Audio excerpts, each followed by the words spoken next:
Hi, this is part 2 of my Penguin Modern Classics collection. Today I'm talking about the bottom shelf, so let's get started.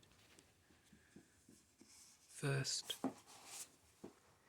In a Lonely Place by Dorothy B. Hughes. This is a noir set in Los Angeles shortly after the Second World War. It's about a serial killer who targets women and the police investigation to find him. It was turned into a film starring Humphrey Bogart and Gloria Graham, although the film differs from the book in terms of plot. Then we have The Haunting of Hill House by Shirley Jackson. This is about a group of strangers who agree to stay at a haunted house, but the house begins to have a psychological effect on a young woman there.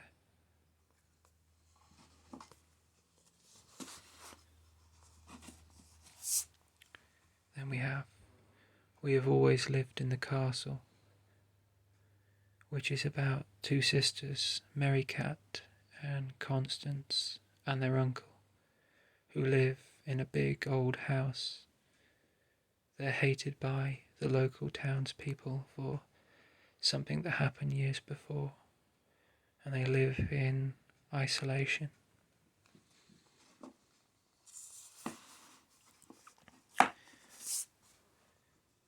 Lonesome Traveller by Jack Kerouac. These are travel stories told in Kerouac's signature style of run-on sentences and rambling. He goes to Mexico, to London, to Paris, to Morocco, all over the place. The next Kerouac is Maggie Cassidy, which is a teenage love story set in Lowell, Massachusetts, Kerouac's hometown, and based on Kerouac's own youth.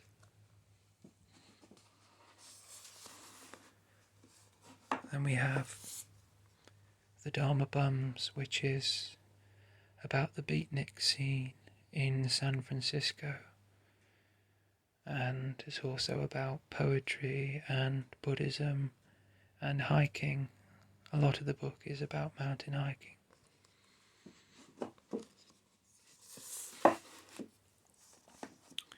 Then we have As I Walked Out One Midsummer Morning by Laurie Lee. This is a brilliant book about a teenage Lee who decided to leave his Gloucestershire village and walk south to London, then over into France and across the Pyrenees into Spain. And he beautifully describes his travels around Spain in the build-up to the Spanish Civil War. Lee was also a poet, so the way he describes Spain is really beautiful. This is one of the best books in the whole collection. Then we have A Moment of War, which is a kind of sequel to As I Walked Out One Midsummer Morning, but this is set during the Spanish Civil War as Lee tries to survive the conflict.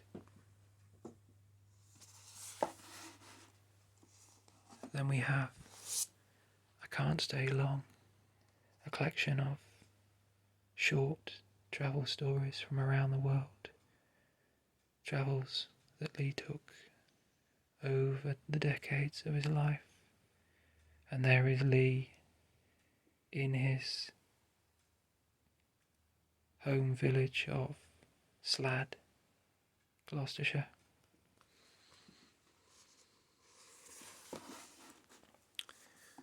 Finally we have Village Christmas and Other Notes on the English Year.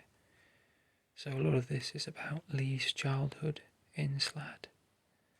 Some of the stories are more interesting than others, but I'll always read Laurie Lee books.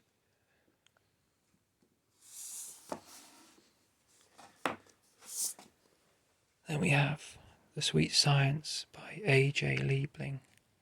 This is a kind of boxing history from a reporter who was at many of the big fights around the middle of the 20th century, over decades really.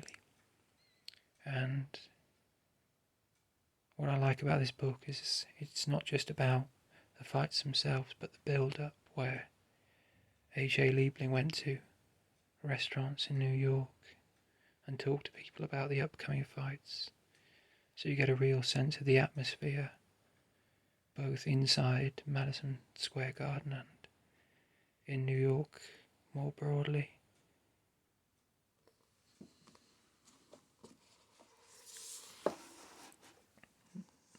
Then we're on to Henry Miller, the first being Alaritor, New York, where Miller leaves Paris to return to his home city of New York, and he gives his thoughts on the place. This book also includes a trip to Britain where Miller was not allowed in.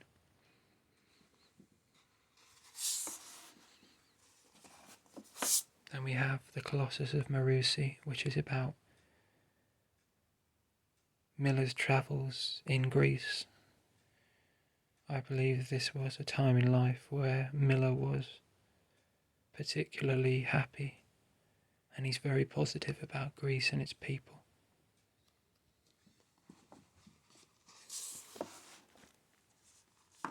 Then we have Quiet Days in Clichy. Clichy is a suburb of Paris, and this book is about the adventures Miller had there, living with some interesting characters.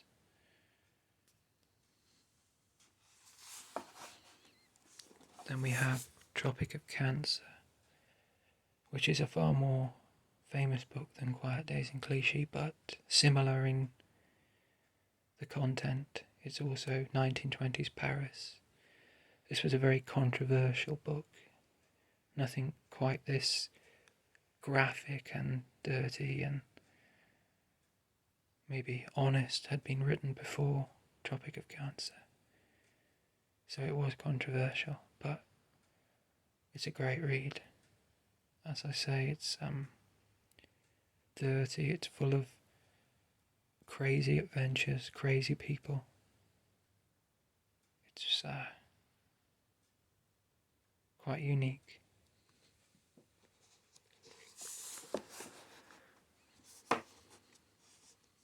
Then we have Missing Person by Patrick Modiano. This is about a man in Paris who's lost his memory and tries to piece together the events of his life. Next we have Pnin by Vladimir Nabokov.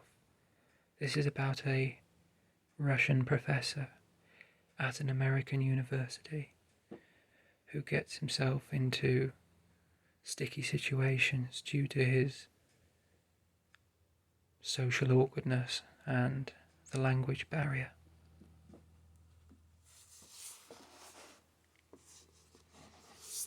Next we have A Clergyman's Daughter by George Orwell.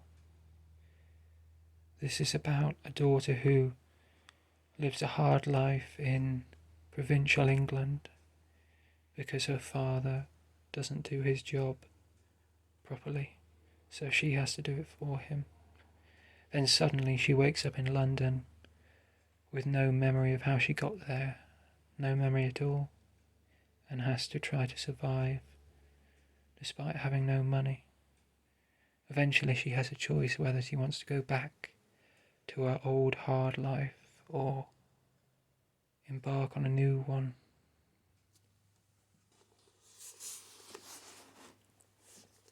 Then we have Down and Out in Paris and London.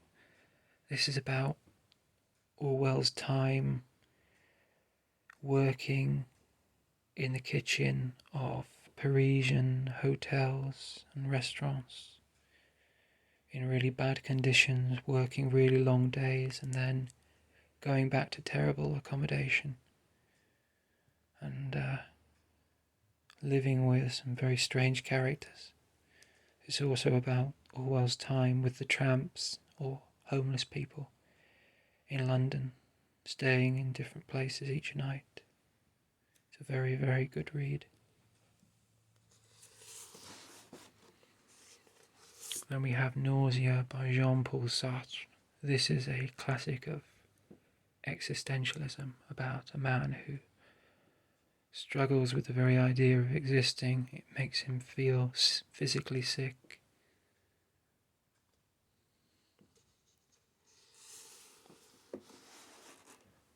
Then we have For 2,000 Years by Mihail Sebastian, a Romanian writer who was also Jewish and suffered from anti-Semitism, which forced him out of university, out of normal life. This is a very sad book, and Mihail Sebastian was killed by a drunk driver, a Russian, in 1945.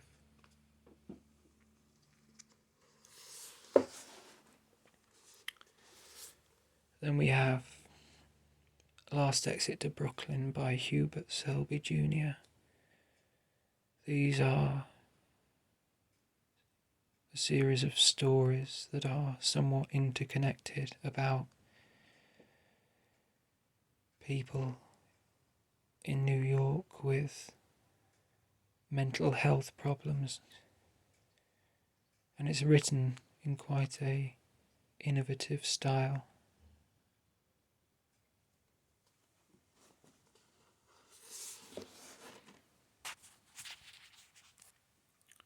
Next we have One Day in the Life of Ivan Denisovich by Alexander Solzhenitsyn. This is literally about one day in a Russian gulag where it's a fight just to survive. The prisoners, called Zeks, have no rights and are treated terribly. It's based on the author's own experience in the gulag.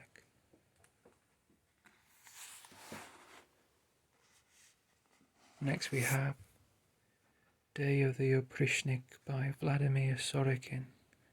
This is about a near-future dystopian Russia, which is a theocracy where powerful members of the government called Oprischniks go around causing chaos, causing terror. It's quite a strange book about what they get up to.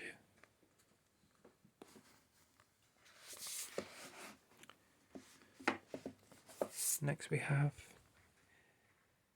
A Russian Journal by John Steinbeck, which also includes photographs by the famous photographer Robert Capa. The two of them travelled together around Russia, talking to peasants in Ukraine and going to Stalingrad as well. All the time, it seems, being followed by the KGB.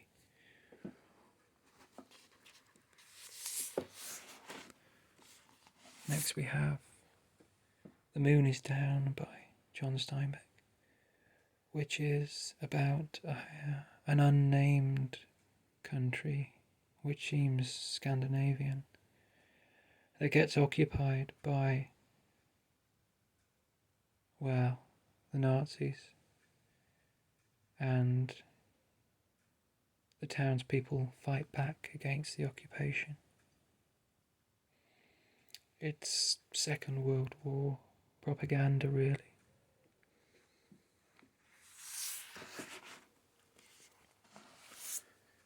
Then we have Tortilla Flat, which is a kind of retelling of the King Arthur story, but instead of being set in England or Britain, it's set in the Monterey area of California, and it's about a group of friends who are paisanos and the adventures they get up to. The final Steinbeck in this collection is Travels with Charlie, where Steinbeck with his dog Charlie travelled around America. A very enjoyable, kind of wholesome read.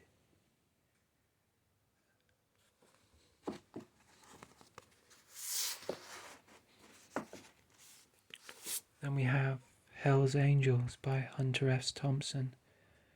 This is Gonzo journalism about Thompson's time with the notorious biker gang, who grow greatly in notoriety over the course of this book. They hold really big get-togethers that are infamous for their drinking and violence and disruption. Thompson was eventually beaten up by Hell's Angels.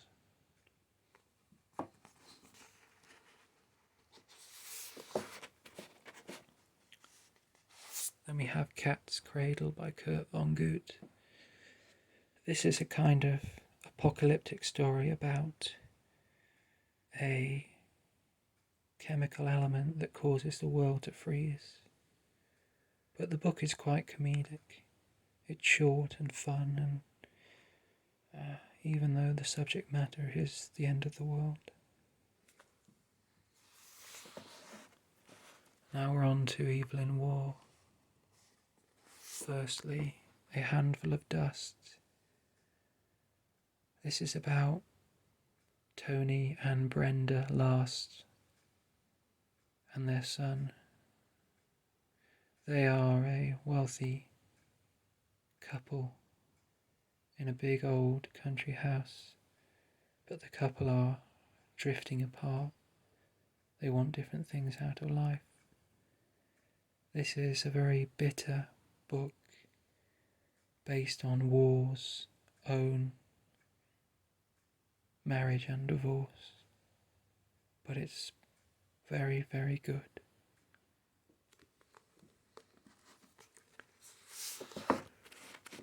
Then we have Waugh's most famous book, Brideshead Revisited. This is about a middle-aged man serving in the Second World War who looks back on his youth, his university days, where he got to know a Catholic family who lived at Brideshead. And it's a very nostalgic book. And it's kind of Waugh showing a more vulnerable side. It's based on his own life, his own experiences, recalling summer days.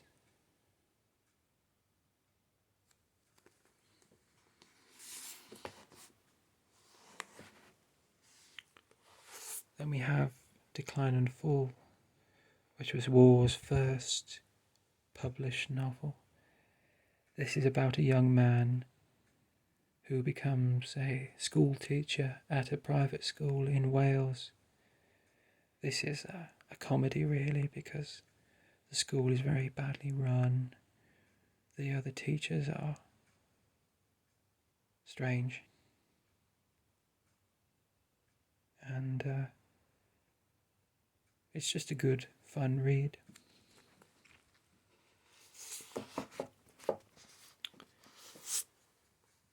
Then we have Labels, which is a Mediterranean journal,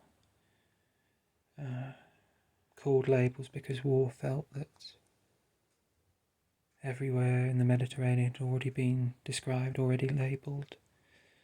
So in this book, war doesn't really sort of kowtow to popular opinion, and he doesn't just wax lyrical about these places, but gives an honest account of his thoughts on them.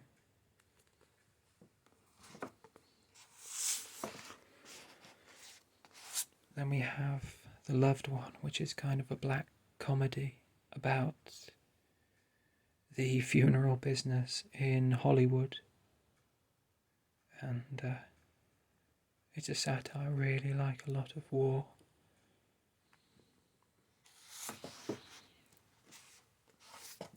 Then we have Vile Bodies, which is very much a satire about the bright young things in London after the First World War and the kind of lifestyle they lead. It's very good. I would recommend Evelyn Waugh broadly to anybody.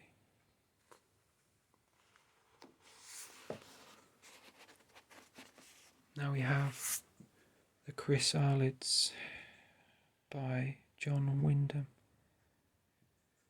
This is about a post-apocalyptic society. There's been a nuclear war and the survivors have this highly Christian society where there's a lot of mutation as a result of the radiation, but any mutation is not accepted, and the authorities are obsessed with genetic purity. So anybody who is mutated gets treated with contempt.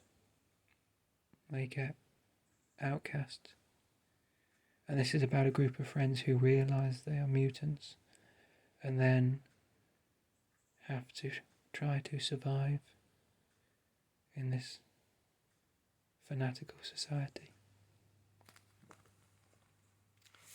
The final book is another by John Wyndham called The Day of the Triffids.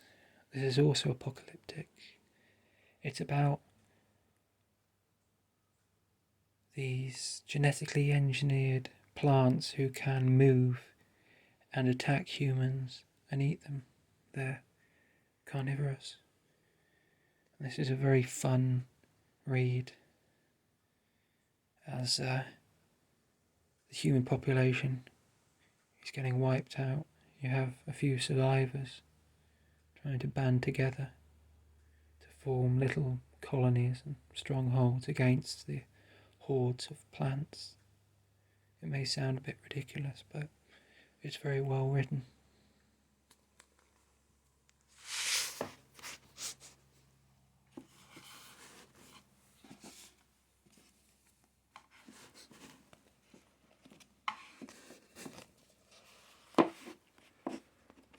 Now that is the whole bottom row and the end of this collection. I hope you've enjoyed this video and the previous one. Thanks for watching.